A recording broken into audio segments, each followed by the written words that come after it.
காலை வணக்கம். இந்த மாநில அரசுகள், அரசியல்வாதிகள்லாம் அரசாங்க நிலங்களை எப்படிலாம் தவறாக பயன்படுத்துகிறாங்கன்றதுக்கு இது ஒரு முன்முதாரியான வழக்கம்.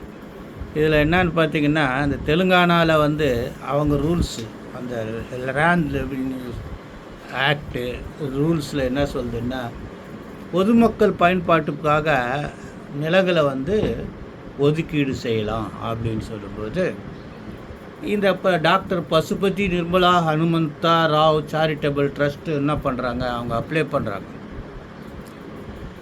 லேண்டு வேணும்னு சொல்லிட்டு. உடனே கலெக்டர் இது 2022 நடக்குது. இது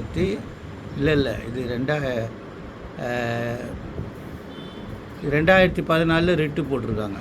சரி, இது அலாட்மெண்ட்டு பண்ணும்போது ஜிஓவில் அலாட்மெண்ட் பண்ணிவிட்டு என்ன பண்ணுறாங்க, புத்திசாலித்தனம், அந்த புத்திசாலித்தனத்தை வச்சு தான் இந்த அரசியல்வாதிகள் இந்த அரசாங்கத்தை லேண்டை ஆட்டையை போடுறாங்க.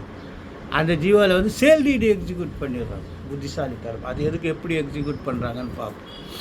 எக்ஸிக்யூட் பண்ணிட்ட பிறகு இவங்க இந்த கண்டிஷன்ஸை மீறினதுனால கேன்சலேஷன் ஆர்டரை போடுறாங்க.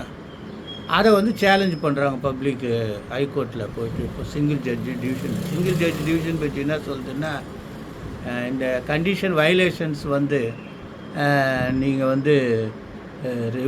ரிசீவ் பண்ண முடியாது லேண்டை. ஏன்னா செக்ஷன் 10 என்ன சொல்லுதுன்னா, சேல் டீடே நீங்கள் எக்ஸிக்யூட் பண்ணிட்டதுனால செக்ஷன் 10 ட்ரான்ஸ்ஃபர் ஆஃப் ப்ராப்பர்ட்டி ஆக்டில் கண்டிஷன் நிபந்தனையுடைய கூடிய சேல் கண்டிஷன் செல்லாதுன்னு சொல்லியிருக்காங்க. அது அதில் ஒரு எக்ஸப்ஷன் இருக்குது, அது இந்து உமனுக்கு செட்டில்மெண்ட்டில்.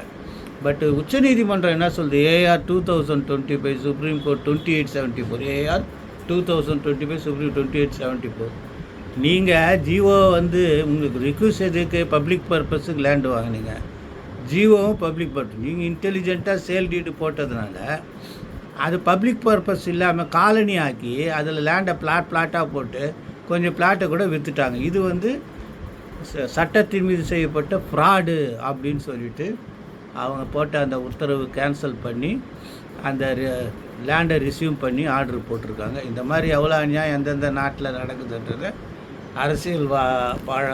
அரசியல் நடத்தும் வழக்கறிஞர்களும் சமூக நலன் வழக்கறிஞர்களும் இதை முறையாக செய்யுமாறு கேட்டுக்கொள்கிறேன். காலை வணக்கம்.